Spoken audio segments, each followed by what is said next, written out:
Mara stands before the grand entrance of the great library, the soft patter of rain creating a gentle symphony against the stone facade. Droplets trace silvery paths down the towering marble columns, catching the faint light of the overcast afternoon.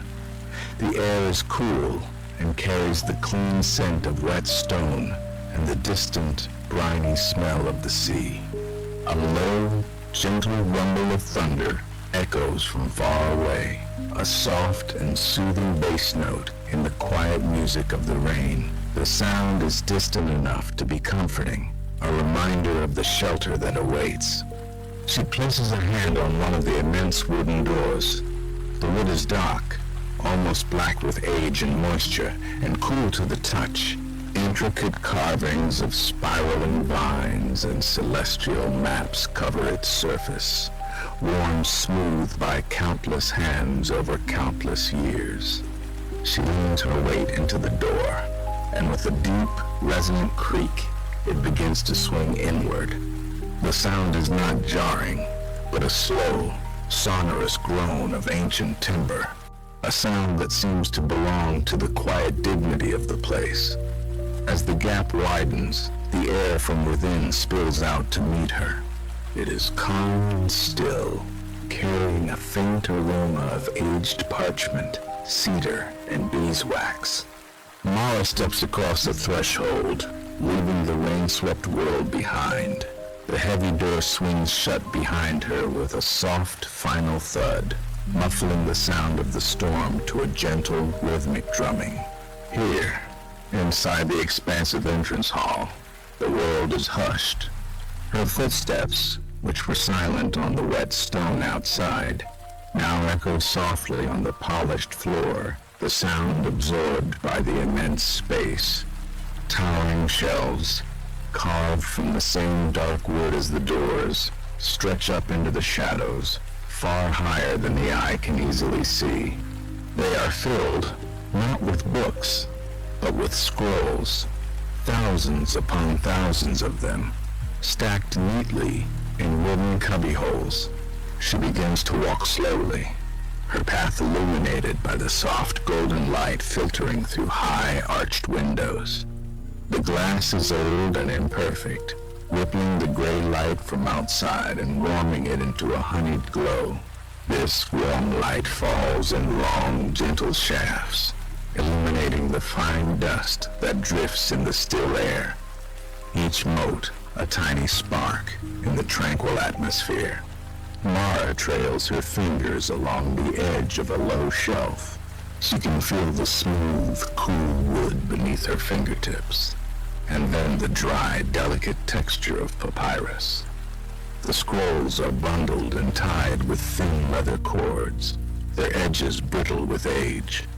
Each one holds a story, a piece of knowledge, a lifetime of thought, all resting in silent community. The scent of the library grows stronger as she moves deeper inside. It is a complex and comforting aroma. There is the dry, almost sweet smell of the papyrus, the sharp, clean fragrance of the cedarwood shelves designed to keep insects at bay, and a subtle hint of ink and dried herbs. It is the smell of preservation, of stillness, of time held captive and carefully tended. The air itself feels different here, heavier and more peaceful, as if saturated with the quiet weight of all the words it contains. The only sounds are the whisper of our own movements and the persistent, gentle rhythm of the rain against the high windows. It is a peaceful, steady drumming that seems to insulate the library from the outside world, creating a sanctuary of calm. Her gaze drifts upward, following the columns of shelves until they disappear into the vaulted darkness above. Here and there, a brass ladder leans against a shelf, waiting patiently for a scholar to climb into the higher realms of the collection. Everything is still. Everything is in its place. There is no hurry here. Mara continues her unhurried walk, moving away from the grand entrance hall. She passes statues of poets and philosophers standing silent in alcoves, their marble faces serene and thoughtful in the dim light. The floor transitions from polished stone to worn wooden planks that make a soft, creaking sound under her feet. The sound is warm and familiar. She moves toward a corridor that promises even deeper quiet, the golden light from the entrance fading to a softer, more intimate glow from oil lamps mounted on the walls. The rain remains a constant, soothing presence, a gentle tapping that accompanies her as she ventures further into the library's quiet heart. The corridor stretches before her, a long, narrow passage defined by the rhythmic pulse of lamplight.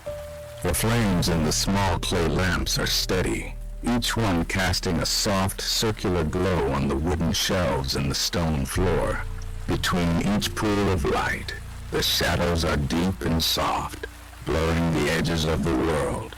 The air here is warmer, still carrying the scent of beeswax and old paper, but now mingled with the faint, oily fragrance of the burning wicks. It's a clean, pleasant smell, the scent of quiet study. Mara meanders forward, her pace unhurried. She is not searching for anything in particular, but simply moving through the space, letting the library reveal itself to her. The walls of the corridor are not walls at all, but the spines of the shelves themselves, creating a labyrinth of knowledge. Countless scrolls are tucked into their cubby holes, their wooden end caps sometimes painted with a symbol or a single letter, a silent system of organization known only to the librarians. Her fingers drift along the edge of a shelf, the wood polished to a soft sheen by centuries of passing hands. It feels smooth and cool beneath her touch. She pauses to look more closely at the woodwork. The upright supports of the shelving units are not plain, but are covered in intricate carvings. Here, a panel depicts a field of papyrus reeds swaying in a gentle breeze.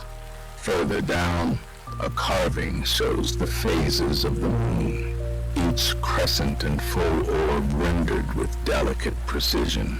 Her eyes trace the lines of a spiraling nautilus shell, its perfect geometry a small, quiet wonder in the dim light.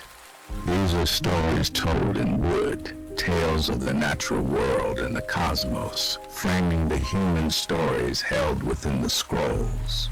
The outside world has faded almost completely.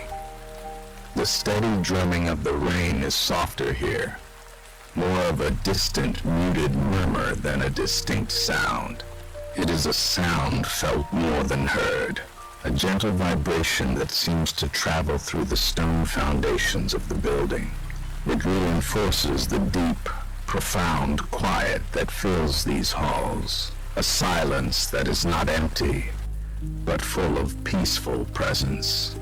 The only other sound is the whisper-soft brush of her own clothing as she moves, a barely audible rustle in the still air.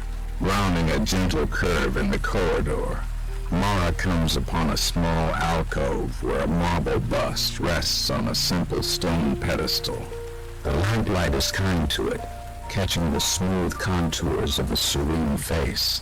The features are worn, the sharp edges of the original carving softened by the passage of ages, giving the figure an expression of immense, gentle calm. Mara steps closer, drawn to its stillness.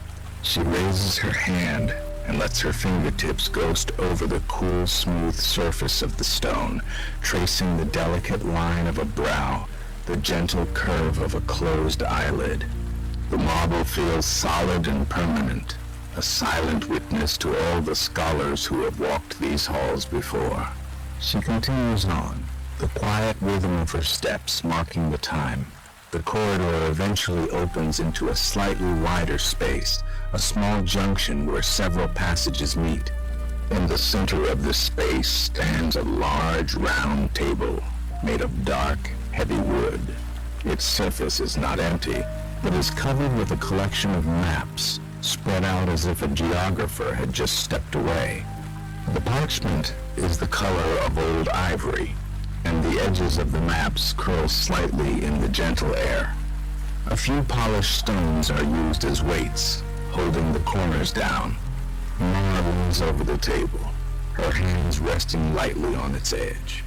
The maps depict coastlines she does not recognize, with elegant, hand-drawn script naming unfamiliar seas and mountain ranges. A compass rose, its points decorated with gold leaf that catches the lamplight, sits in the corner of one large map. She runs a finger over the parchment, feeling its dry, slightly rough texture. The ink of the drawings has faded from black to a soft brown, and the colors used to denote forests and deserts have muted into gentle earth tones. There is no sense of urgency in these maps, no call to adventure, only the quiet satisfaction of a world explored and recorded.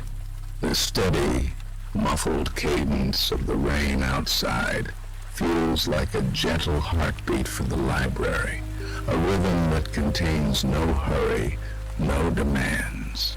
It wraps the entire building in a cocoon of quiet, insulating it from the world beyond its stone walls. Inside this cocoon, time itself seems to slow, stretching and softening. Mara straightens up from the map table, her gaze drifting down one of the adjoining corridors. It appears darker than the one she has been following, the lamps spaced further apart, promising an even deeper quiet, a more profound stillness. She feels a gentle pull toward that peaceful darkness, toward the library's quiet heart. Mara follows this quiet invitation, turning from the map table and into the darker passage. The air here is noticeably stiller, the gentle currents that stirred the maps now absent. The lamplight is softer, the oil lamps spaced further apart, creating long, deep shadows between pools of gentle, golden light. Her footsteps, which were already quiet, seem to fall into an even deeper silence on the smooth stone floor. It is a path that seems to lead away from the world into the library's very heart. The walls feel closer here, the high ceilings lost in the peaceful darkness above. The distant murmur of the rain is a constant, soothing presence, a sound that feels ancient and unending. It is the sound of the world being washed clean, a gentle rhythm that underscores the profound stillness within these walls. Mara moves through the alternating light and shadow, her hand trailing along the cool, smooth stone of the wall. The texture is consistent, worn by time into a surface like polished river stone. There are no carvings here, no ornate shelves, just the simple, honest stone of the library's foundation. After a time, as she rounds another gentle bend in the corridor, a different quality of light catches her eye. It is a warmer glow than that of the corridor lamps, a soft, honey-colored light that spills from a small, recessed opening in the wall ahead. It seems to beckon, a small pocket of warmth in the cool, dim passage. Drawn by its gentle radiance, she walks toward it, her pace slow and unhurried. The closer she gets, the more the space feels like a hidden sanctuary, a secret kept by the ancient library. She reaches the opening and peers inside. It is a secluded alcove, a small nook carved out of the thick stone wall. The warm light comes from a single oil lamp with a simple, rounded terracotta base, its flame burning steadily without a flicker. The light it casts is soft and kind, pushing back the shadows just enough to reveal a small, private haven. The space is no larger than a whisper, but it feels as vast and peaceful as a starlit desert sky. On the floor, a collection of plush cushions is arranged in a welcoming pile. Their colors are deep, An earthy, russet red, dark ochre, and a blue, the color of twilight. Mara steps into the alcove, her feet leaving the cool stone of the corridor for the soft surface of a small woven rug. The air inside is warm and still, holding the faint, clean scent of burning oil and old wool. Opposite the cushions, against the back wall, hangs a simple tapestry. It depicts a single, leafless tree under a sky full of soft, silver stars. In the center of the nook sits a low table, crafted from a dark, heavy wood, its surface polished to a gentle sheen. It invites rest, a place to simply be. She moves toward the cushions, her hand reaching out to touch the topmost one. The fabric is a thick, velvety material, soft and yielding beneath her fingers. With a slow, quiet movement, she lowers herself onto the pile of cushions. They sigh softly under her weight, embracing her in their plush depths. As she settles, the world outside the alcove seems to recede further. The long corridor, the map table, the marble bust, they all fade into a distant memory. Here, in this small, warm space, there is only the present moment. Her gaze falls upon the low table. Resting on its dark surface is a single, slender scroll, its creamy parchment held fast by a thin strip of worn leather. She leans forward, the cushions shifting slightly with her movement, and picks it up. It is light in her hands, delicate and precious. She works the simple knot of the leather tie, her fingers moving with care. The leather is soft and pliable, and it comes undone with a faint whisper. The scroll is free. Mara lays the scroll across her lap and slowly, carefully, begins to unfurl it. The sound is a quiet rustle, a dry, papery whisper that seems to be the only sound in the universe. The parchment is smooth and cool to the touch. As she unrolls it, a beautiful script is revealed, written in ink the color of dark earth. The characters are a beautiful dance of strokes, some bold and strong, others as fine as a strand of hair. She does not try to read the words, content to simply admire their form, the elegant flow of ink across the page. She traces the shape of a single complex character with her fingertip, hovering just above the surface of the parchment, following its curves and lines. It is a quaint, reverent gesture, an appreciation for the long-vanished hand that made these marks with such care. The distant, gentle rain continues its soothing serenade against the far-off roof of the library. Each drop feels like a soft note in a lullaby, a sound that has comforted countless souls through the ages. The warmth of the lamp casts comforting, wavering shadows on the stone walls of the alcove, and the quiet rustle of the ancient page in her hands harmonizes with the distant patter of rain, a perfect duet for a peaceful night. For a long time, Mara simply holds the scroll, her hands resting in her lap, her gaze soft upon the elegant, ancient script. The world seems to have narrowed to this single object, this tangible piece of a long-ago time. The warmth from the small oil lamp seems to collect in the curve of the parchment, a gentle heat that radiates into her palms. The air is so still that the faint, dry scent of the old paper rises to meet her, a fragrance of dust and time and patient ink. With a final, lingering look at the beautiful characters, she begins to roll the scroll closed. Her movements are slow, reverent. The edge of the parchment whispers against the main body of the scroll as it turns, a soft, rustling sound that fills the small space. She rolls it carefully back into its tight cylinder, her thumbs guiding the edge until it is perfectly aligned. The ancient document is once again a secret, its story held safe within its coils. She picks up the thin leather cord from the table beside her. It feels soft and supple against her fingertips. She wraps it once, then twice, around the middle of the scroll and ties a simple, secure knot. The task is complete. Leaning forward, she places the scroll back in the very center of the low wooden table. It rests there in the lamplight, a silent testament to the countless stories sheltered within these walls. Mara leans back, letting her body sink deeper into the embrace of the cushions. They yield beneath her, a soft sigh of fabric and stuffing as she settles. A gentle warmth spreads across her shoulders and down her back, a deep comfort that seems to emanate from the very heart of the library. The lamplight washes over her, a soft, honeyed glow that feels like a warm blanket on her skin. She closes her eyes for a moment, just to feel the light on her eyelids, a faint, rosy warmth against the darkness.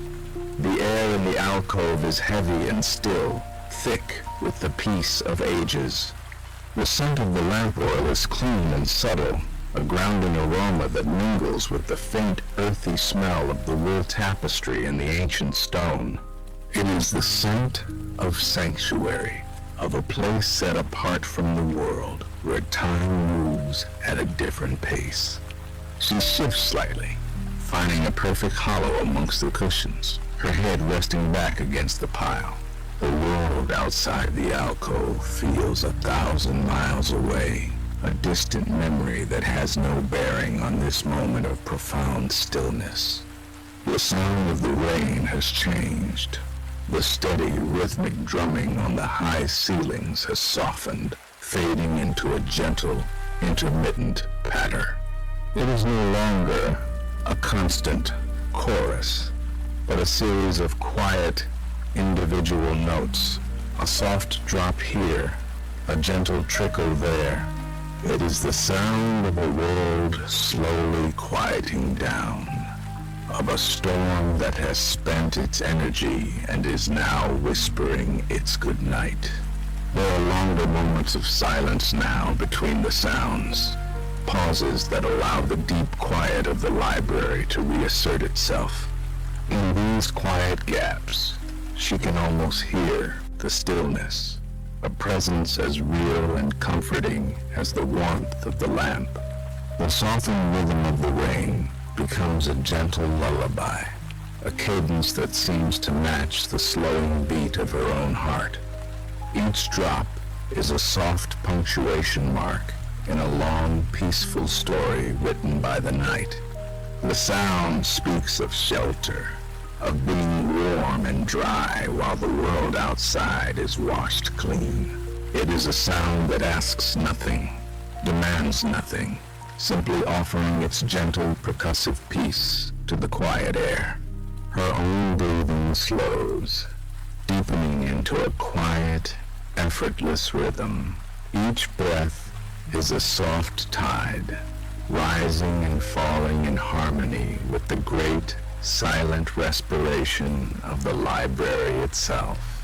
The feeling of rest is a palpable thing, a gentle weight that settles over her limbs, easing them into a state of complete repose.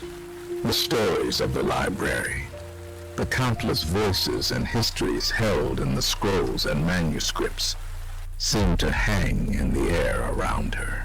They are not words to be read, but a presence to be felt, a vast collective dream that permeates the stone and wood. Time itself feels different here, in this sheltered nook. It is not a river flowing forward, but a deep, still pool. The minutes stretch, becoming soft and indistinct. There is no past to consider, no future to plan for. There is only the soft, warm glow of the present moment. Her thoughts, once so clear, begin to soften at the edges, dissolving like mist. They drift and float, untethered, becoming part of the quiet tapestry of the night. The small flame of the oil lamp burns steadily, a tiny golden star in the quiet dark. It casts a gentle, unwavering light on the polished surface of the table, on the simple weave of the tapestry. The tree on the wall hanging seems to stand in a field of deep tranquility, its bare branches reaching toward a sky of patient silver stars. The shadows in the corners of the alcove are soft and deep, holding no mystery, only peace. Mara's eyelids feel heavy. The world seen through them is a gentle blur of warm light and soft darkness. The distant sound of the last few raindrops becomes fainter, more spaced out, until it is almost indistinguishable from the silence. The stillness deepens, wrapping around her like the softest wool. The light of the lamp seems to hum a quiet, silent song. The stars of the library are all around, whispering of peace, of slumber, of the deep and dreamless quiet that comes at the end of a long journey.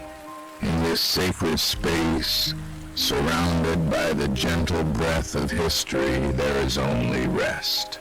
The world is quiet. The lamp burns on. A profound stillness settles over everything.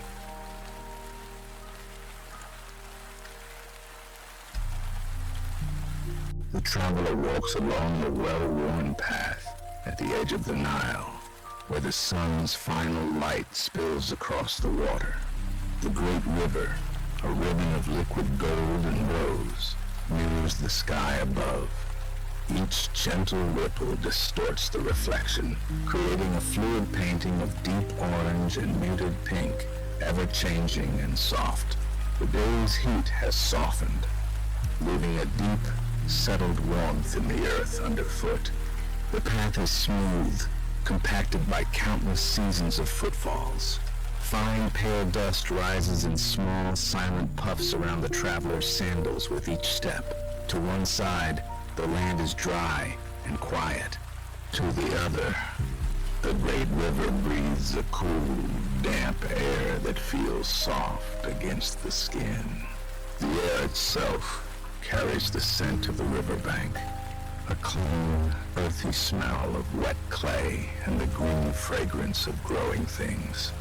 A dense stand of papyrus reeds grows along the water's margin, their slender stalks reaching for the last of the light.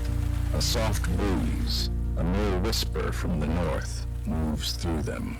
The reeds rustle and sway, their feathery tops brushing against one another with a sound like dry paper, a constant, soothing whisper.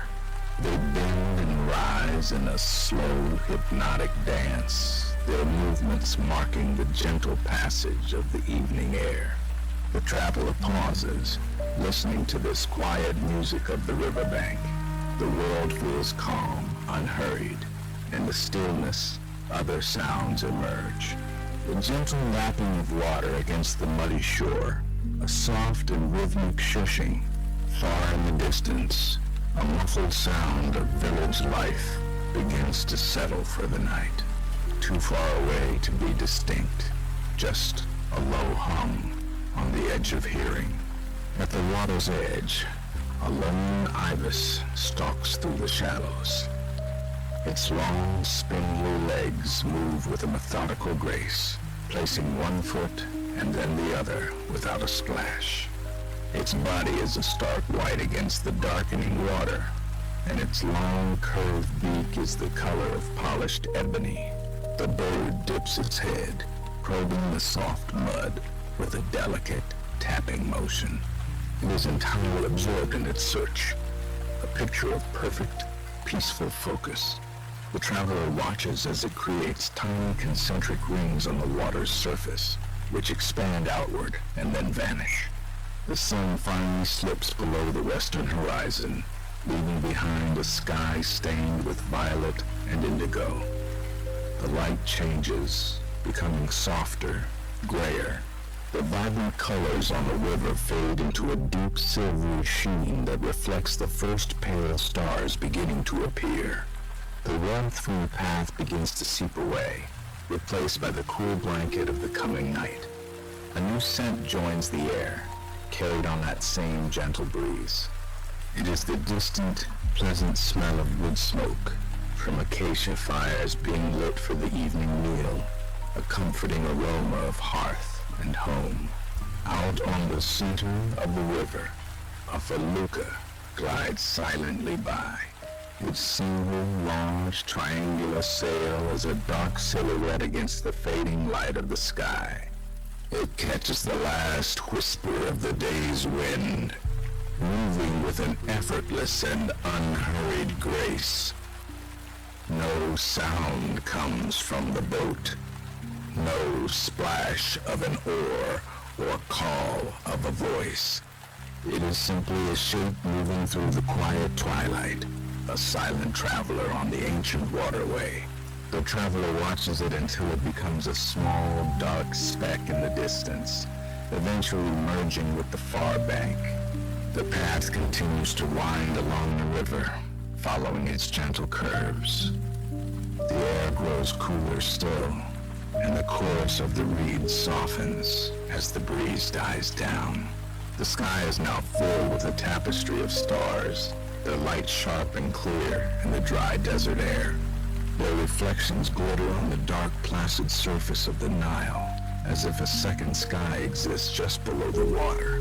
The traveler feels the stillness settle deep into the landscape, a profound quiet that seems to rise from the ancient stones and the timeless river itself. Ahead, the path curves away from the immediate riverbank. A warm, gentle glow appears in the distance, the soft, flickering light of oil lamps. With the light comes a new sound, a low and pleasant murmur, the blended sound of quiet conversation and soft music. It is the sound of the evening market, a place of gentle commerce and community. The traveler turns toward the light, continuing the journey as the river flows silently on in the darkness, moving from the quiet solitude of the bank toward the warm heart of the town. The path beneath the traveler's feet changes. The soft, yielding earth of the riverbank gives way to smooth, worn flagstones, cool and solid. The warm glow ahead resolves into individual points of light, the soft, buttery flames of dozens of oil lamps. They hang from wooden stalls and cast long, gentle shadows that dance on the stone walls of the narrow street. The low murmur of the town sharpens into distinct sounds. The quiet cadence of conversation, the soft clatter of pottery, and the faint, melodic notes of a stringed instrument. The traveler steps under a low archway, and the air immediately changes. It grows warmer, filled with a rich and complex tapestry of scents. The earthy smell of the river is replaced by the fragrance of dried herbs, the sweet perfume of dates, and the sharp, pleasant aroma of cedarwood. This is the heart of the evening market, though its pulse is slowing, settling into a gentle rhythm for the night. The main thoroughfare is not crowded. A few figures move slowly between the stalls, their voices low and unhurried. Merchants are beginning to pack away their wares, their movements methodical and practiced. One is carefully stacking hand-painted wooden bowls, the clink they make soft and muted. Another drapes a heavy canvas cloth over a table of gleaming copper pots.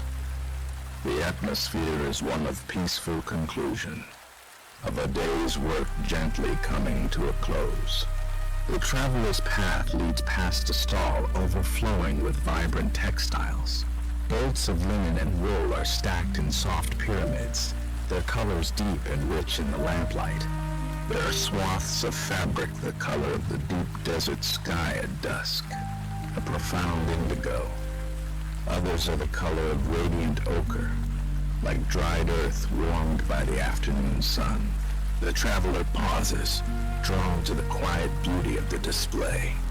A hand reaches out, and fingers brush against a bundle of soft, cream-colored linens.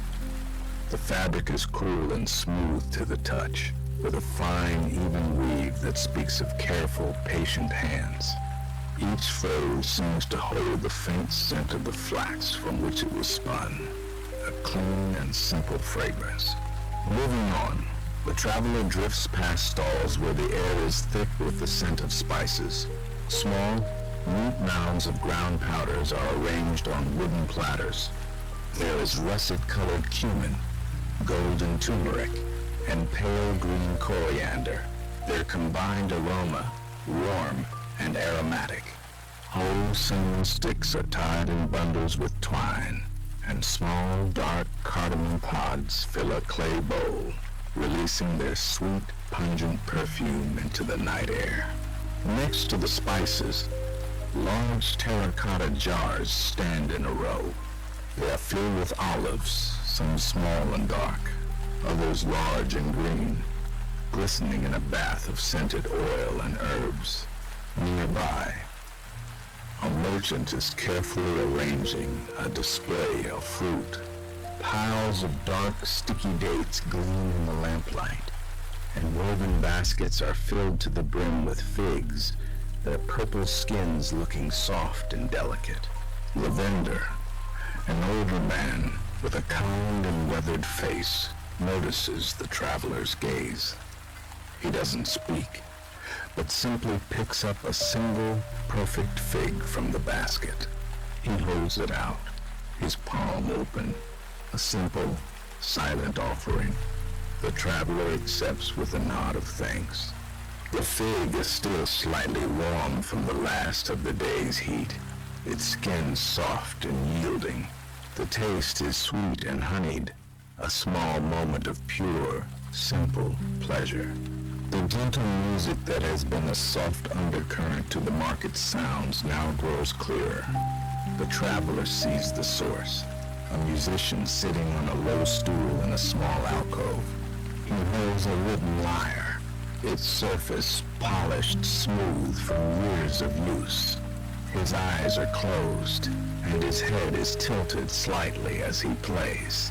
His fingers move with a slow, deliberate grace across the strings, plucking a simple, quiet melody. The notes are clear and gentle, weaving through the soft sounds of the closing market. The tune is not sad, nor is it joyful. It is simply peaceful, a lullaby for the end of the day, each note floating for a moment in the warm air before fading away. The market continues to settle. More lamps are being extinguished, their wicks pinched between thumb and forefinger, leaving behind a faint trail of smoke and the scent of burnt oil. The shadows lengthen and deepen. The conversations have all but ceased, replaced by the soft rustling of merchants wrapping their leftover goods in cloth. The clatter and clinking have softened to a whisper. The air cools slightly as the last of the day's warmth radiates away from the stone floors and walls.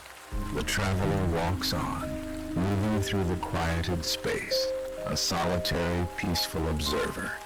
At the far end of the market street, beyond the last stall, stands a wide, unadorned stone archway. Through it, a different quality of light can be seen. Not the warm, flickering yellow of the oil lamps, but a cooler, steadier, silvery light, which spills onto the flagstones, creating a path of pale white.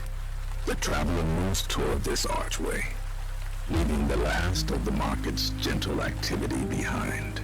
The air from the opening ahead feels still and calm, carrying a new scent of night-blooming flowers and cool stone, promising a place of quiet reflection. The traveler steps forward, passing under the heavy stone lintel of the archway. The air changes instantly. The last lingering warmth of the crowded market street gives way to a profound and immediate coolness, as if stepping into the shadow of a great hill. The scents of spices and baked bread dissolve, replaced by the clean, damp fragrance of stone and night-blooming flowers. All the soft, residual sounds of the market, the rustle of cloth, the distant murmur of a closing stall are gone, sealed off by the thickness of the walls. A deep and welcoming silence takes their place. Inside the archway, the traveler pauses, allowing a moment for the world to reshape itself. Before them lies a wide open courtyard, cradled by high, smooth walls that rise up to meet the night sky. The space feels ancient and still, a pocket of tranquility hidden from the life just beyond its entrance. The ground is paved with large, flat stones, their surfaces worn to a soft polish by countless seasons and footsteps. In the silvery moonlight, the stones gleam with a soft, milky luminescence, their joins filled with fine, dark sand. The world seems to have slowed its turning here, holding its breath under the vast open canopy of the heavens. At the very heart of the courtyard, a gentle sound draws the traveler's attention. It is the soft, constant murmur of water. A low circular fountain sits in the center of the space. It is carved from a single piece of dark stone, its rim wide and smooth. Water wells up from an unseen source in the middle, creating a barely perceptible dome on the surface before spilling over in a continuous, quiet sheet down its sides. The surface of the water is a perfect, dark mirror, reflecting the pinpricks of distant stars. Floating on this dark mirror are several large, white lotus flowers. Their petals are closed for the night, folded inward like hands in prayer, their pale forms glowing softly in the moonlight. Each time a gentle breeze stirs the air, the flowers drift almost imperceptibly, their movement creating the faintest of ripples that spread outward in slow, perfect circles. The traveler walks slowly toward the fountain, the soles of their sandals making almost no sound on the smooth flagstones. The air is still and cool against the skin, carrying the delicate, sweet perfume of the lotus blossoms. It is a subtle fragrance, not overwhelming, but clean and calming. Reaching the edge of the fountain, the traveler looks down into the clear, dark water. The reflection of the night sky is so perfect it feels like gazing into another universe, deep and endless. The soft sound of the water is a gentle whisper, a constant soothing presence that seems to absorb all other thought, leaving only a sense of profound peace. The traveler turns their gaze from the water to the high walls that enclose the courtyard. They are made of plaster, smoothed and painted a pale, sandy color that seems to capture and hold the moonlight. In places, the plaster is cracked with a fine web of lines, telling the story of years spent under the hot sun and cool nights. The traveler reaches out a hand and rests it against the wall. It is not cold, as the stone underfoot is. Instead, it holds a faint, residual warmth, a memory of the sunlight it soaked in during the day. The surface is smooth, but not slick, with a fine, granular texture, like hardened sand. It feels solid and dependable, a silent guardian of this quiet space. Looking up, past the top of the walls, the traveler sees the full expanse of the sky. It is a deep, cloudless indigo, a shade of blue so dark it is almost black.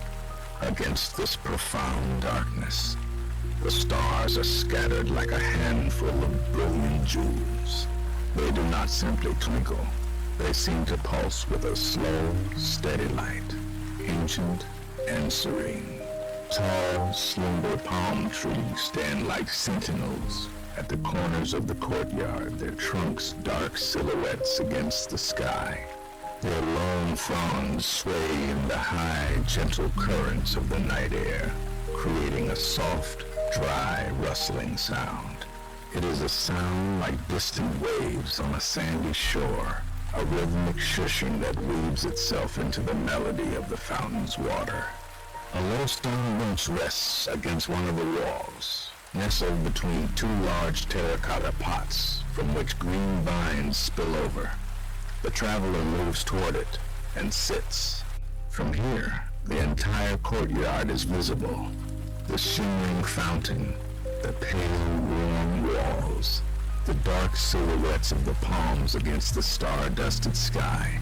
The moon casts long, soft-edged shadows of the trees across the flagstones, shadows that shift and sway in time with the rustling fronds. The world is reduced to these simple, beautiful things. Cool stone, moving water, quiet light, and the vast, silent sky. There is nothing to do here but be still. Nothing to do but listen to the soft music of the night. After a long, peaceful while, a new detail catches the traveler's eye. On the far side of the courtyard, directly opposite the archway from the market, is another opening. It is a tall, rectangular doorway set deep into the wall. Unlike the simple entrance to the courtyard, this one is framed with carved stone, though the details of the carvings are softened by shadow. No light spills from it, only a deeper, more profound darkness, suggesting a place of even greater quietude. A sense of immense age seems to emanate from it, a stillness that feels different from the living peace of the courtyard. The traveler rises slowly from the bench and begins to walk toward this new threshold, moving without haste across the moonlit stones. As the traveler approaches the tall rectangular doorway, the air itself seems to change. The gentle, floral scent of the courtyard gives way to a cooler, drier air that spills from the darkness within. It carries a faint, earthy aroma of ancient stone and dust, and something else beneath it, a sweet, woody fragrance, like old cedar and myrrh. The traveler reaches the threshold, the moonlight from the courtyard illuminating the stone frame. The carvings are worn smooth by time, their intricate details softened into gentle, flowing lines. A hand is raised to touch the stone. It is cool and solid, with a fine, gritty texture, and feels impossibly old, holding a stillness that seems to absorb the warmth from the traveler's skin. There is no door, only an open passage into the waiting quiet. Stepping through the opening is like entering another world. The soft sounds of the courtyard, the fountain, the rustling palms are instantly muted, replaced by a deep and profound silence. The traveler's first footstep inside makes a soft, crunching sound as sand shifts over the stone floor, a sound that seems vast in the immense quiet. The air is noticeably cooler here, a relief from the lingering warmth of the day, and it rests on the skin like a soft, dry cloth. The space is a cavern of shadow, but not complete darkness. Far above, narrow slits cut into the high stone ceiling allow slivers of moonlight to pierce the gloom, creating pale, shifting columns of light that are filled with slowly swirling dust motes. And in the distance, set in sconces on the far walls, a few torches burn with a low, steady flame. Their light is a warm golden orange, flickering gently and sending long dancing shadows across the floor and up the walls. The traveler stands still for a moment, allowing their eyes to adjust to the dimness. The chamber is immense, Great stone columns, wider than a person can embrace, rise up like the trunks of ancient trees, disappearing into the darkness overhead. They are spaced far apart, creating wide avenues that lead deeper into the temple. The traveler begins to walk forward, moving slowly between two of these colossal pillars. The sound of their sandals on the sand-dusted floor is the only sound, a soft, rhythmic whisper accompanying their steps. The torchlight plays across the surface of the columns and the high walls, revealing them to be covered in carvings. Endless rows of hieroglyphs tell stories in a silent, pictorial language. There are processions of figures with the heads of birds and jackals, serene-faced kings holding staffs, and intricate symbols of life and eternity. The carvings are shallow, but the flickering light gives them a sense of depth and movement, as if the figures might stir from the stone at any moment. The traveler pauses and traces the outline of a falcon's head with a fingertip. The stone is smooth and cool inside the carved line, a perfect, shallow groove worn by a patient, long-forgotten hand. The air is thick with the scent of old incense. It is not the fresh, smoky smell of a recently extinguished flame, but a deep, resonant fragrance that has seeped into the very pores of the stone over countless years. It is a calming, grounding scent, a mixture of frankincense and sandalwood that speaks of ceremony and contemplation. It hangs in the still air, a constant, invisible presence that weaves through the shadows like a silver thread. As the traveler moves deeper into the heart of the temple, a new sound emerges from the profound silence. It is faint at first, barely noticeable. A single, clear, metallic drop of water echoing in the vast space. Then a long silence, and then another drop, its echo rippling through the quiet hall. The sound seems to come from a hidden, unseen place, a slow, patient rhythm that marks the passing of time in the darkness. The traveler continues walking, past more columns, through alternating pools of soft moonlight and warm torchlight. The floor here is uneven, worn into shallow dips and hollows by the passage of ages. The sand gathers in these hollows, making the footing soft. The traveler's pace is unhurried, a gentle wandering through this sanctuary of stillness. Then another sound joins the dripping water. It is a soft, gentle chime, a single, pure note from a small bronze bell. It resonates for a long moment before fading completely, as if stirred by a current of air too subtle to be felt. It seems to be an invitation, a call to move further into the temple's quiet heart. Following the memory of the sound, the traveler passes through the great hall of columns and into a smaller, more intimate chamber ahead. The ceiling here is lower, and a single oil lamp rests on a low stone pedestal in the center, casting a pool of steady, golden light. The air in this chamber is even more still, the scent of incense more concentrated. The walls are smooth, unadorned stone, absorbing the light and giving the small room a warm, comforting glow. The gentle, dripping water sounds closer now, just beyond the far wall. The silence here feels different, not empty, but full of a deep, abiding peace. Leaving the small, still chamber, the traveler moves back into the great hall of columns. The air shifts, becoming vast and open again, the scent of old incense thinning slightly.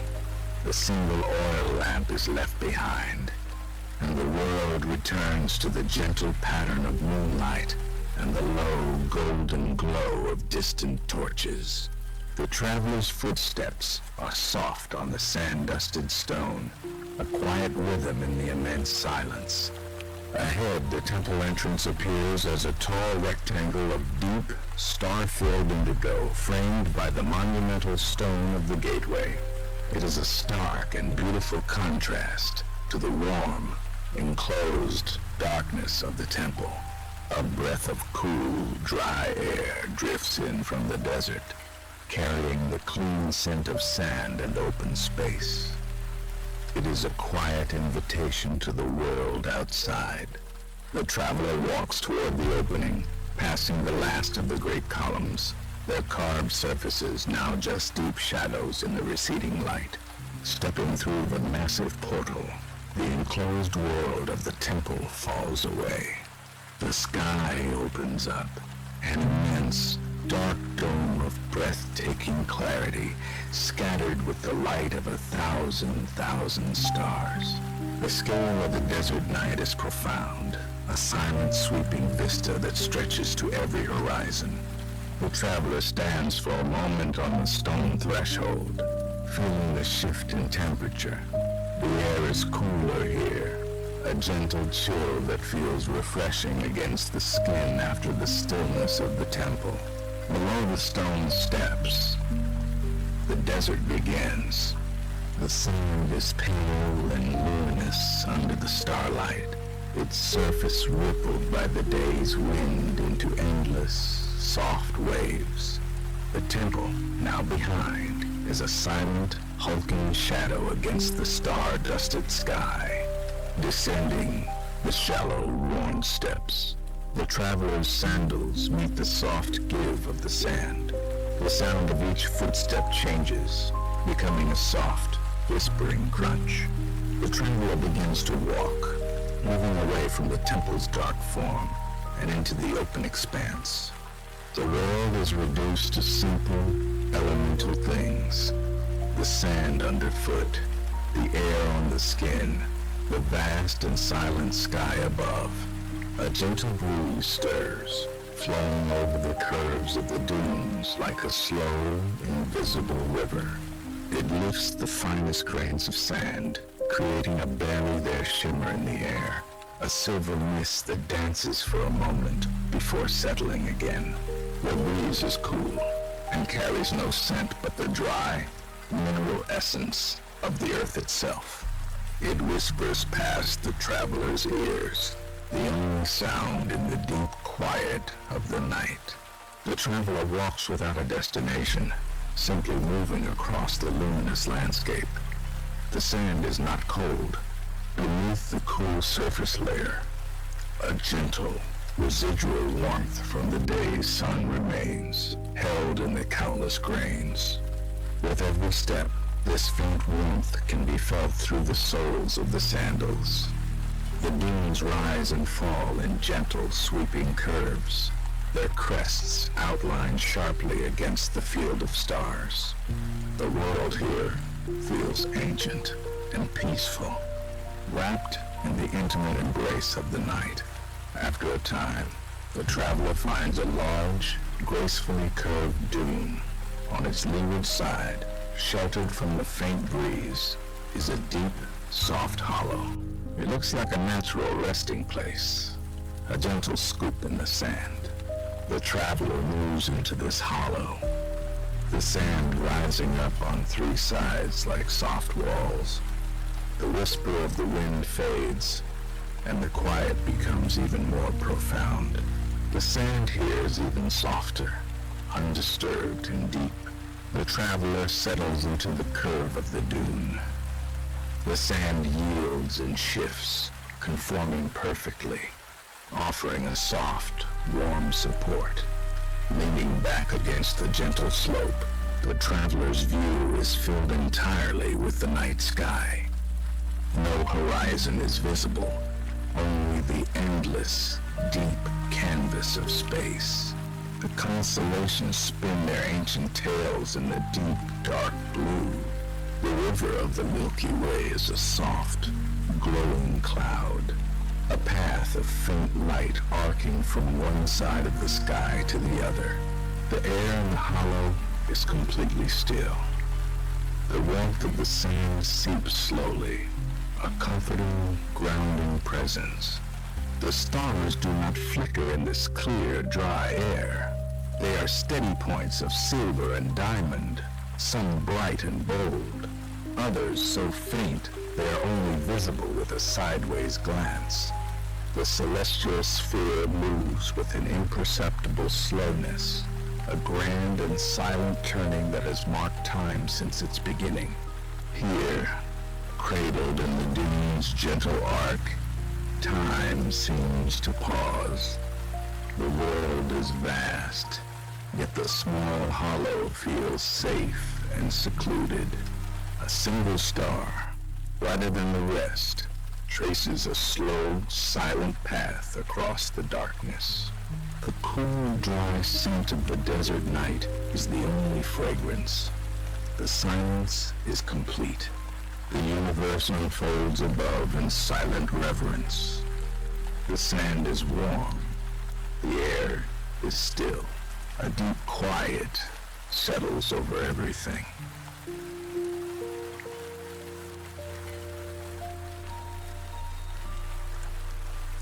Then steps through the wrought iron gate, its hinges singing a soft note into the evening air.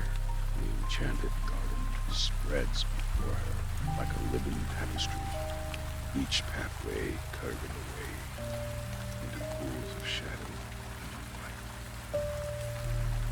The scent of jasmine drifts on the breeze, sweet and heavy, mingling with the sharper perfume of night-blooming honeysuckle that climbs the stone walls in cascading curls. She follows the main path, her footsteps creating a gentle rhythm on the smooth river stones that have been worn pale by countless seasons. To her left, a border of white roses glows like captured starlight, their petals so perfect they seem carved from pearl. To her right, deep crimson blooms nod on tall stems, their faces turned toward the rising moon. The garden breathes around her. Leaves whisper secrets to one another in the oak trees. Overhead, and somewhere in the distance, a fountain murmurs its ancient song, then pauses beside a climbing rose that has wound itself around a wooden trellis, its coral pink flowers releasing their fragrance into the warm air. She touches one petal with the tip of her finger. Silk and velvet combine, still holding the day's warmth. A cricket begins its evening serenade from beneath a lavender bush, soon joined by another, and then another, and then another, until the garden fills with their gentle chorus. Finn continues along the path as it winds between raised beds, where herbs release their essence with each rush of the breeze. Rosemary, sharp and clean, ivory, mint, cool, bright. The path opens into a small clearing where ancient oak spreads its branches like a protective umbrella. Beneath it sits a wooden bench, its surface smooth from years of use, carved with simple flowers along its edges. Then settles onto the bench, feeling the solid warmth of the wood beneath her. The oak's trunk rises beside her, its bark deeply furrowed and soft with moss in the crevices. From here, she can see the heart of the garden, a small fountain where water spills from a carved stone lily into a circular pool.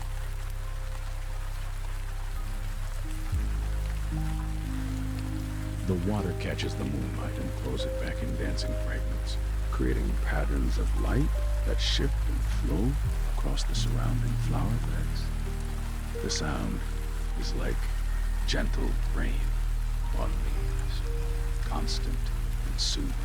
A night breeze stirs the garden, carrying with it the layered perfumes of a dozen different flowers. Finn breathes in deeply, tasting the sweetness on her tongue. The air feels soft against her skin, neither warm nor cool, but perfect, like silk scarves brushing her arms and face. She rises from the bench and follows a narrower path that leads away from the fountain, past beds of sleeping daisies and tall grasses that sway like dancers in the gentle wind.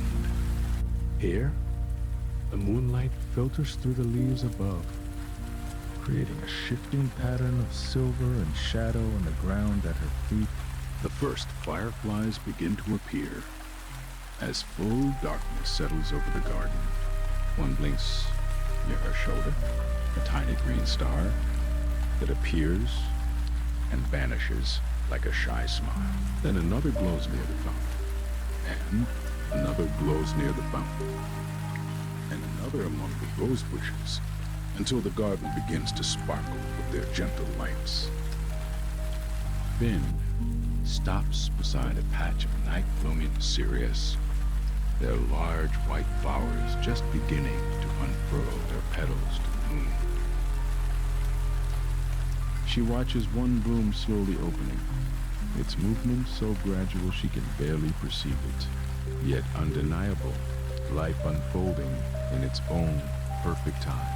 The path curves past a small arbor, covered in climbing jasmine, its white star-shaped flowers glowing in the darkness, like a constellation brought down to her.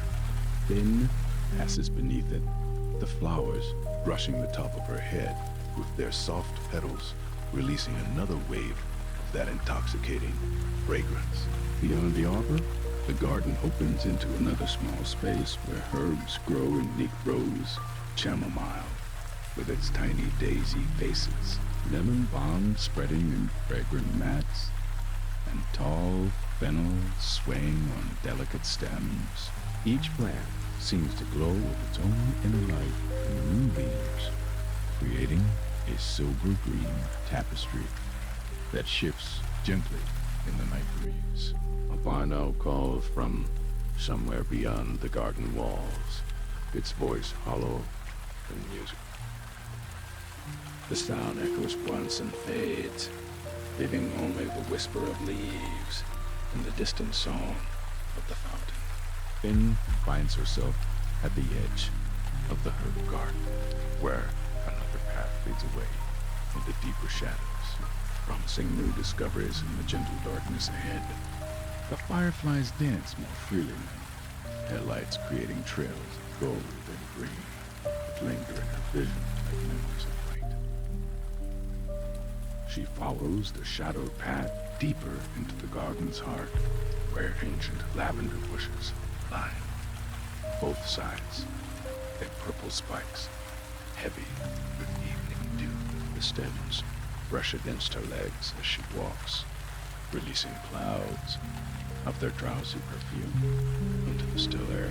The cricket begins its rhythmic song from somewhere in the darkness, joined by another, then another, until the night fills with their gentle chorus.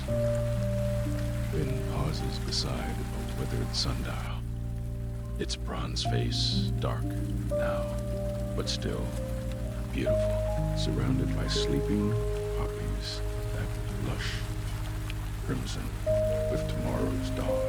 The lavender path winds downward now, leading Finn away from the herb garden toward the sound of gentle water lapping against stone. The air grows cooler as she walks, carrying with it the mineral scent of deep water and the green smell of reeds. Through a gap in the hedgerow, she catches her first glimpse of the lake, a perfect mirror reflecting the deep purple sky of twilight. The path opens onto a crescent of smooth pebbles that curves along the water's edge. Finn steps onto the shore, her feet finding purchase on stones worn round by countless seasons of gentle waves.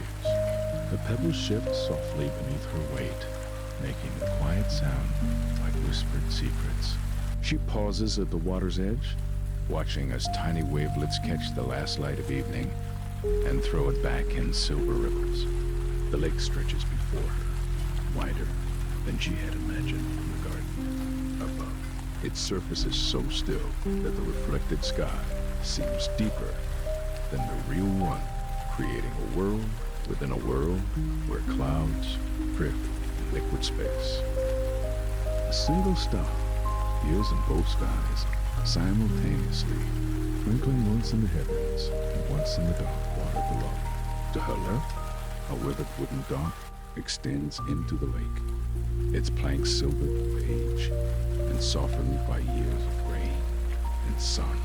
Finn walks along its length, her footsteps muffled by the thick moss that grows between the boards. The dock sways almost imperceptibly with her movement, a gentle rocking that matches the rhythm of her heartbeat. At the end, she kneels and trails her fingers in the water, surprised by its warmth, like silk that has been left in summer sunshine.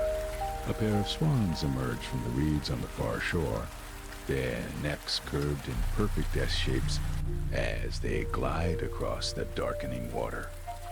They move without effort, their passage marked only by the faintest V-shaped wake that spreads behind them and gradually fades.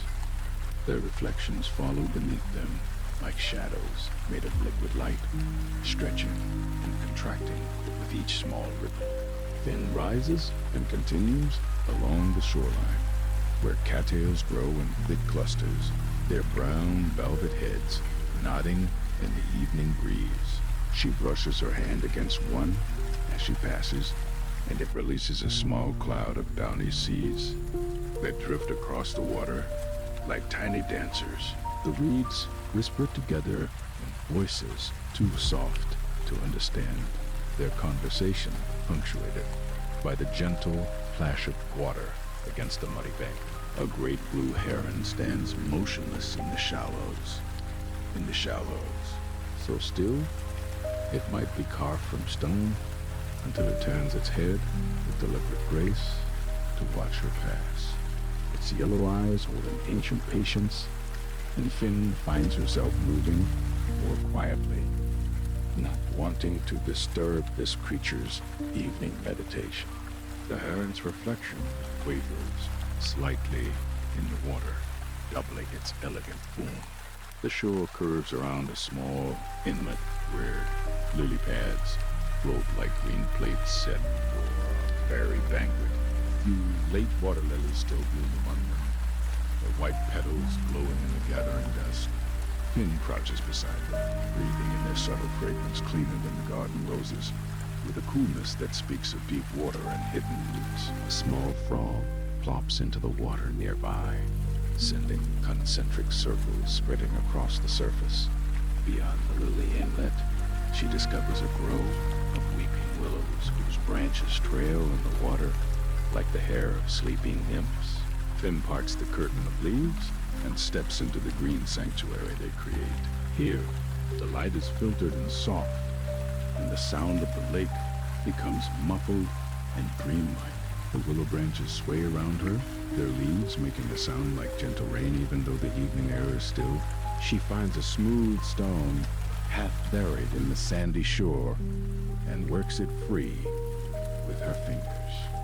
It fits perfectly in her palm, flat and warm from the day's sunshine. She steps back to the water's edge and draws her arm back, sending the stone skipping across the surface.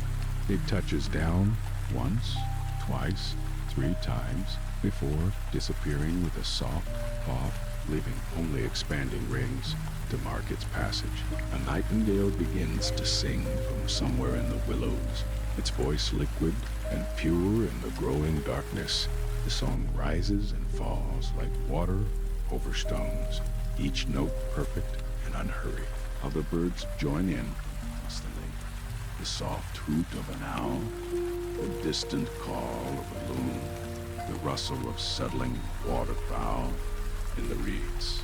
Finn emerges from the willow grove as the first stars begin to appear in earnest, their light joining the single early star in both sky and water. The lake has grown darker now, its surface like polished obsidian that holds the growing constellation in its depths. She walks slowly along the water's edge, Her feet finding the smooth stones by touch as much as sight. A beaver swims past, its wake a silver line across the dark water. It pays her no mind, intent on its evening business, disappearing into the reeds with barely a splash. The water settles back into stillness, reflecting the glowing tapestry of stars with perfect clarity. Finn pauses beside a large boulder that sits half in and half out of the water, worn smooth by countless seasons of ice and waves. She climbs onto its sun-warmed surface and settles cross-legged, surrounded by the gentle sounds of the lake's evening symphony. From here, she can see the whole expanse of water, now dark as midnight velvet and scattered with reflected starlight. Like diamonds on cloth, the air carries new scents now. The green smell of night-blooming water plants, the earthy richness of the shore, beneath it all, the clean mineral scent of deep, pure water. A gentle breeze stirs the surface, sending tiny wavelets lapping against her boulder with a sound like contented sighs. In the distance, she can see lights beginning to twinkle along the far shore. Perhaps a cottage where someone is lighting evening candles, or lanterns in windows welcoming the night. The lights reflect in the water as golden streaks, wavering, dancing with each small surface. Finn slides down from the boulder and continues her walk along the shore, where the path leads away from the lake, with a line of dark trees that promise new discoveries. The trees rise like cathedral pillars on either side of the narrow path, their trunks disappearing into shadows that seem to breathe the forest's own rhythm. Finn steps between them, leaving the open shoreline behind for this quieter realm where moonlight filters down in scattered coins of silver. Her footsteps make almost no sound on the thick carpet of pine needles and fallen leaves, each step cushioned by years of the forest's gentle accumulation. The air here carries a different weight, thicker, richer, filled with deep green scent of moss and the clean sharpness of pine sap. Finn breathes it in slowly, tasting the earthiness on her tongue, the way it settles cool and clean in her lungs. Somewhere high above, an owl calls, a long, hollow note that seems to echo not just through the trees, but through time itself, ancient and knowing. The path curves gently to the left, following what might once have been a deer trail, or perhaps just the forest's own logic of root and stone. Finn's fingers trail along the rough bark of an enormous oak as she passes, feeling the deep grooves and ridges that speak of decades weathered and seasons survived. The bark is cool, slightly damp, textured like the skin of some gentle giant that stands guard over smaller, more delicate things. Soft rustling draws her attention to the forest floor, where something small moves through the undergrowth. She pauses, watching, and catches a glimpse of a red squirrel as it darts across the path ahead of her, its tail a bright banner in the dappled light. It pauses at the base of a birch tree, sitting up on its haunches to study her with bright, curious eyes before scrambling up the pale trunk and disappearing into the canopy with a flutter of leaves. The sound of water reaches her ears. Not the broad whisper of the lake she's left behind, but something smaller, more intimate. She follows the sound deeper into the woods, where the trees grow closer together and the moonlight becomes more precious, each being a gift filtered through layers of leaves and branches. The forest floor here is soft with moss, springy beneath her feet like a carpet woven by patient hands. She finds the source of the sound around another gentle bend, a small brook that winds between moss-covered stones, its water dark, its teeth shadow light. The water moves with quiet purpose, trickling and murmuring over smooth rocks, worn wound by its passage.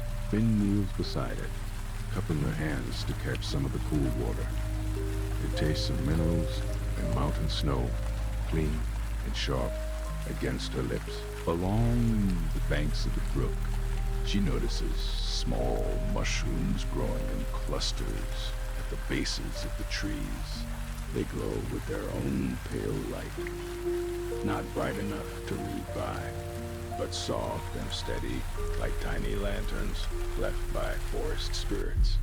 She touches one gently with her fingertip, marveling at its smooth, cool surface and the way its light seems to pulse gently, as if it has its own quiet heartbeat. The brook leads her deeper still, past a fallen log that has become a garden for ferns and tiny wildflowers. Finn steps over it carefully, noticing how the wood has softened with age and weather, becoming home to beetles and small creatures she can hear rustling in its hollow spaces. The spider has woven its web between two of the ferns, and dewdrops caught in the silk catch what little light filters down, turning the web into a constellation of tiny stars. She follows a bend in the brook and discovers a small clearing where the trees step back just enough to let more moonlight through. Here, the water has carved out a shallow pool, perfectly round, still as a mirror. Light blooming flowers grow around its edges, pale blossoms that open only in darkness. Their petals white as fresh snow, and their centers glowing faintly yellow in the gentle light. Finn settles on a smooth stone beside the pool, drawing her knees up and wrapping her arms around them. The forest continues its quiet conversation around her. The soft hoot of the owl now leads her by across the clearing. The gentle rustle of leaves in the breeze she can barely feel. The patient drip of water from the branch somewhere overhead. A bat flickers past, visible for just a moment as a shadow against the stars, visible through the canopy opening. The reflection in the pool shows her face surrounded by stars and leaves, the boundaries between sky and water, between herself and the forest, seeming to blur in the gentle darkness. But she can feel the heartbeat of the woods beneath her, not just in the stone where she sits, but in the slow circulation of sap in the trees, the quiet breathing of sleeping birds, the patient growth of moss and mushroom and fern. A firefly blinks once, and twice, near the water's edge, its light joining the soft glow of the mushrooms in a symphony of gentle illumination. More fireflies appear, drifting through the clearing like fallen stars that have learned to dance, their lights reflecting in the still pool and doubling the magic of the moment. Finn rises slowly from her stone, reluctant to disturb the peace of the clearing, but drawn by the continuation of the path on the far side of the pool. She steps carefully around the water's edge. Past the night blooming flowers that release their subtle fragrance as she brushes against them. Sweet and clean, like vanilla mixed with the green scent of growing things. The path leads her toward what looks like an opening in the trees ahead, where the darkness seems softer somehow, touched with a different quality of light. The trees part like curtains drawn back, and Finn steps from the whispering woods into a meadow that stretches wide under the full moon's silver gaze. The grass reaches nearly to her waist, tall stems crowned with seed heads that catch the moonlight like tiny lanterns. A breeze moves across the meadow and waves, setting the grasses to sway and whisper, their motion like the surface of a gentle sea. Finn wades into this ocean of grass, her fingertips trailing through soft seed heads that brush against her palms with the lightest touch. The stems bend and spring back as she passes, releasing the sweet green scent of growing things mixed with something else. Night blooming flowers scattered throughout the meadow like fallen stars. He pauses to examine one of these flowers, kneeling in the soft grass to find a bloom no larger than a thumb, its petals white as fresh cream and open wide to drink the moonlight. The flower center glows pale yellow, and when she leans close, it releases a fragrance both sweet and mysterious, honey mixed with something wilder, like the scent that rises from deep forest floors after rain. The meadow rolls gently before, dotted with these night flowers that seem to pose with their own. Finn continues walking, her feet finding solid earth beneath the grass, occasionally stepping on patches of moss that yield like cushions under her weight. The air moves around her with the perfect temperature of a late summer night, neither warm nor cool, but exactly the temperature of contentment. Above her, the sky spreads like dark velvet, scattered with diamonds.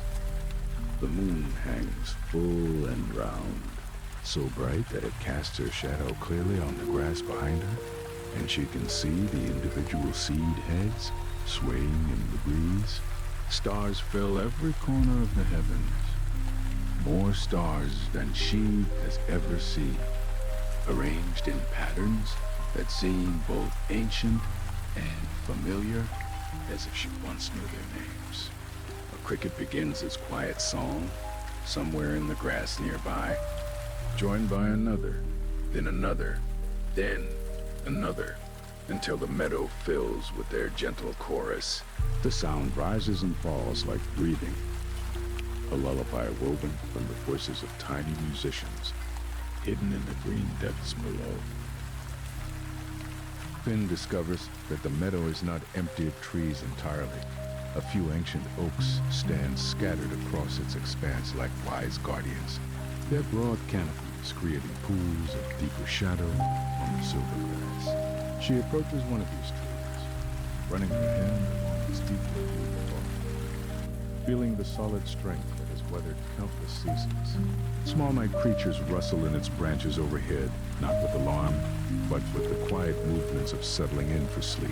Beneath the oak, the grass grows shorter and softer, creating a natural carpet, then settles here, leaning back against the tree's broad trunk, feeling its ancient solidity supporting her. The bark is surprisingly smooth where it touches her shoulders, worn by wind and weather into gentle curves that seem made for resting. From this vantage point, she can see the entire meadow spread before her, the grass moving in long waves under the moon's steady gaze. The night flowers seem luminous now, their pale blooms creating a constellation at ground level that mirrors the stars above. A barn owl calls from somewhere across the meadow, one calm, haunting note that seems to speak of deep peace and older magics. Near the center of the meadow, Finn notices something. It catches the moonlight differently from the grass. A small pond, its surface perfectly still and dark as polished obsidian. She rises from her place beneath the oak, drawn by curiosity toward this hidden mirror in the heart of the grassland. A walk to the pond takes her through the tallest grass yet, stems that reach above her waist and brush against her arms with whispered touches. More night flowers bloom here, larger ones with petals that seem to glow from within, their fragrance growing stronger as the night deepens. A moth dances from bloom to bloom, its wings pale as moonbeams, completely silent in its flight. The pond reveals itself gradually as she approaches, first as a gleam through the grass, then as a perfect circle of still water perhaps 20 paces across. Its edges are soft with moss and bordered by flowers that lean over the water as if admiring their own reflections. The surface is so still that it captures the entire sky, moon, stars, and all, creating a second heaven lying at her feet. Finn kneels at the water's edge, careful not to disturb the perfect reflection. The water is clear and dark, revealing smooth stones on the bottom and the gentle movement of water plants that sway like underwater grass,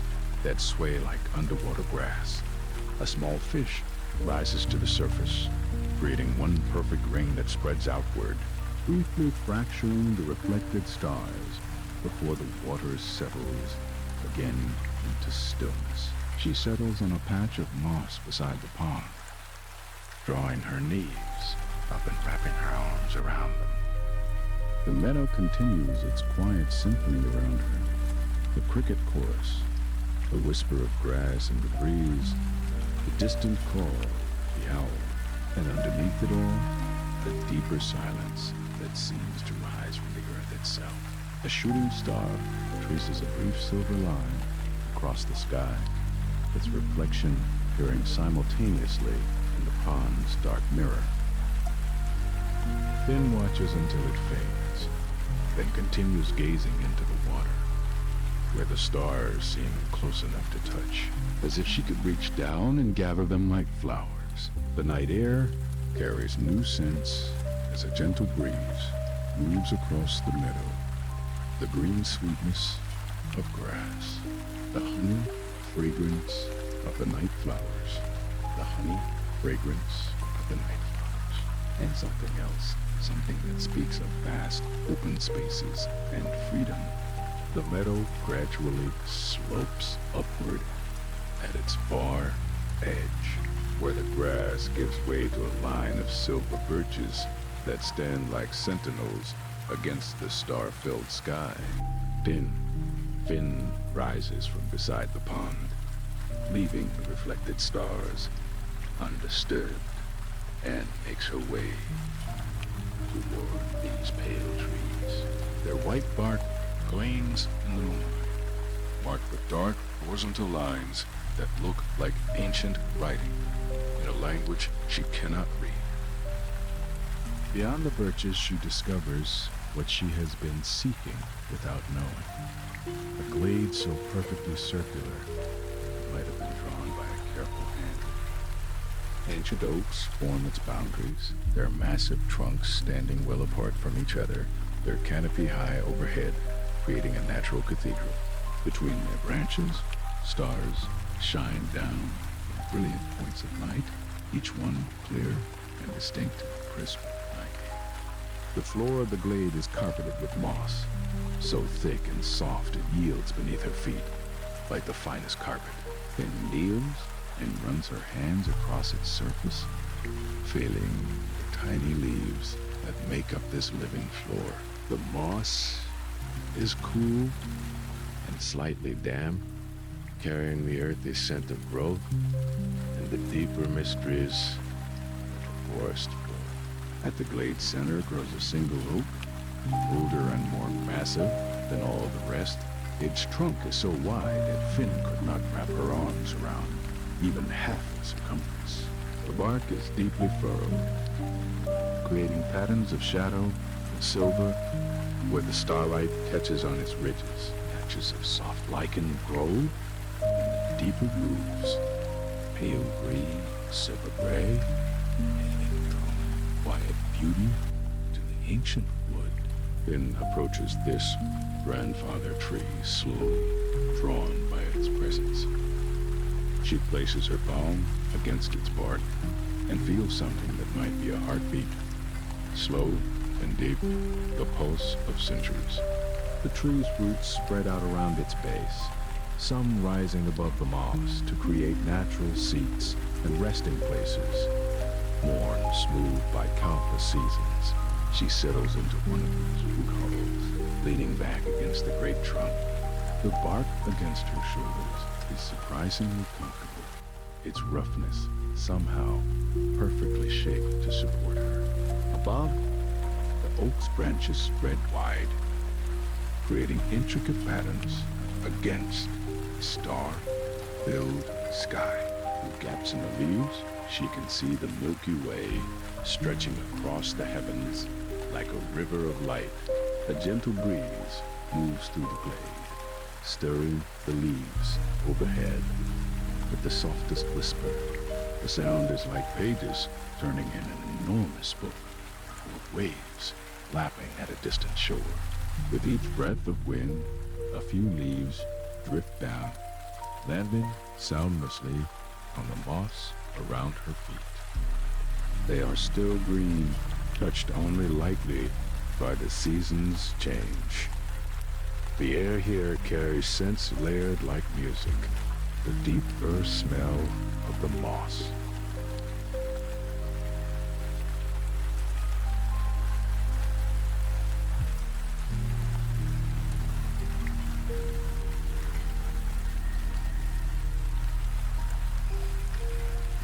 The clean green of the oak leaves, and underneath it all, something that speaks of wild lavender growing somewhere nearby.